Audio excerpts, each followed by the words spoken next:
TWiGames.com. Welcome to this week's episode of TWiGames.com.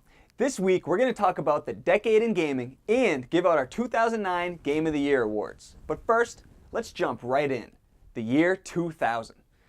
This was an unbelievable year to start the decade, Brian. I mean, you know, this was the last year, I think, that had like 5 or more amazing RPGs in one year. That's pretty much died throughout the decade. I mean, let's talk about this. FF9, Chrono Cross, Vagrant Story, Baldur's Gate 2, and Skies of Arcadia. That is a ridiculous year for RPGs right there. And, you know, RPGs at this time, that was my favorite genre, so I was in heaven. And even with this onslaught of games, my favorite game that year was Counter-Strike. Counter-Strike. Yeah, I still play it. It's incredible. That game is perfect. Yeah, I mean, look, yeah, Counter-Strike is one of the few games that, you know, is just timeless. Yeah. People to this day are playing it like a clock insane with no amount hands. of people. Yeah, like a clock Like an with hourglass no hand. with no sand. That is right. That's just very deep, man. But listen, you know, a lot of people might disagree with me. Skies of Arcadia, Game of the Year. Vice. Game of the Year, baby. and look, this is a game that had you traveling around from world to world and like no other RPG. I mean, each planet or world or sky planet, whatever it was called, was just amazing. It was like a new adventure. The characters were all likable, which is also unusual in JRPGs. His parents didn't die. He wasn't last of a race. Yeah. Carrying the torch. No, he was a pirate. That's it. And you know what? This game, at the time, I always told people when they asked me, what's your favorite game of all time? Skies of Arcadia. That was an incredible way to start the decade. But 2001 had 2 of the most influential games for the rest of the decade in Halo and GTA 3. And that's not all we had. We had MGS2, Gran Turismo 3, Devil May Cry, FF10, Ico, Black and White, Smash Brothers Melee. This 2001 was bananas, Rich. 2001 was another fantastic year. I mean, look back to those 2 games, Grand Theft Auto 3 and Halo. I mean, these games set the tone for the rest of the decade. Yeah. I mean, what do we have? What do we have out there as the best games? FPSs and open world games. It all started right here. Yeah. Well, let's back up. Halo didn't start the FPS, but on the consoles, it brought the online, the online gaming to consoles. So that's where it set the trend. But let's not forget Devil May Cry, though. Devil May Cry was, I think, another trendsetter of this decade, because this was an action game that really brought people back into the action game mode. Yeah, it disappeared for a while. I mean, Devil May Cry really brought that back to the center stage, and from then, we've had the God of Wars, the Heavenly Swords, and coming up in 2010, we have a bunch in Q1. Yeah. I mean, that was another trendsetter. Kamiya's bringing it back. But let's talk about Ico a little bit. I mean, this was an unbelievable game. We were a lot younger back then and whatnot, but it was one of the only games that it was like artistic, Yeah. You felt that it was just at a higher level than the other games. I remember playing it at a friend's house. This was just us. It was just like, yeah, it was an experience. The environments, like the bloom lighting. It was an experience. But I got to go with Metal Gear Solid 2 as my favorite game of the year. Really? A lot of people will probably disagree with me because of the whole Raiden fiasco. But I love this game. It had me questioning what the hell's going on. I can't wait for 3. It was amazing. I'm actually disagreeing with your choice. I don't think you made the right choice for yourself. And you should remove the knife from Ueda's back, because I think Ico is actually, I know better than you. You know better than me? Yeah, I know better than you. And I'm going with Melee for mine, because there was endless times I had fun playing that 4-player, spamming down B, smashing people off the screen. You down B spammer. What's wrong with you? And don't use the C-stick. Only noobs use the C-stick. Well, that was a great first couple years to start off this decade. But now let's move into our first award for 2009. The Black and White Award for Most Disappointing Game of the Year. We should just call this the Peter Molyneux Award.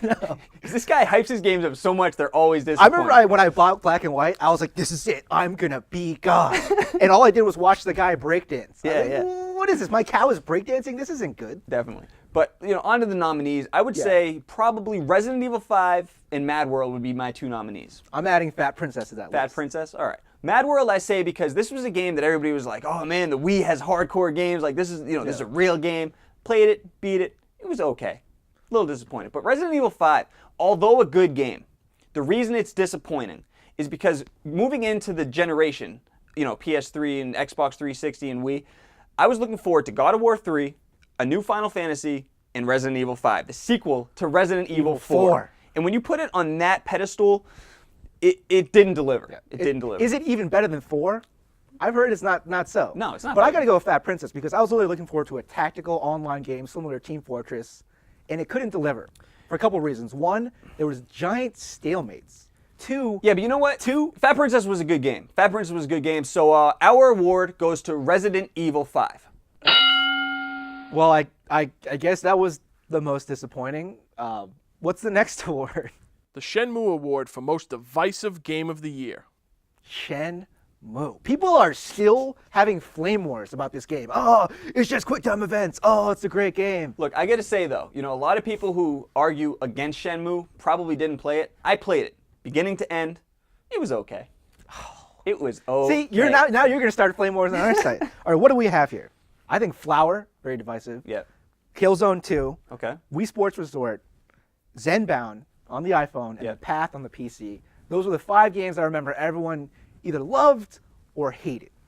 I'd say this goes to Killzone 2. Killzone 2, definitely. Because there's no game that you and me have argued more about in this past year. I love Killzone 2. You hate it? Or I don't know. No. You just don't like it? I hate its existence. I think the game is okay. Yeah. But talk about the most bland game ever. This is what I picture. Some Sony suit went up to them and said, hey, can you combine Call of Duty, Halo, and Gears of War into a game and not innovate anything and make it bland? Well, that's what we did. And spend 5 years on graphics and 1 year on gameplay. That's what Killzone 2 is. How is that any different from Gears of War? Because Gears of War 2 innovated and then pushed it forward. Killzone 2 switched up the gameplay in FPSs. What are you talking about? Bad controls? Bad controls. It was great controls. Yeah. Unbelievable online. That game is just graphics. That's all it is. Whatever. It's clearly Killzone 2. Brian, you don't know what you're talking about. You don't know what you're doing over here, all right? Our choice for this award is Killzone 2. On to 2002. This was probably the weakest year of the decade, although it had some great games.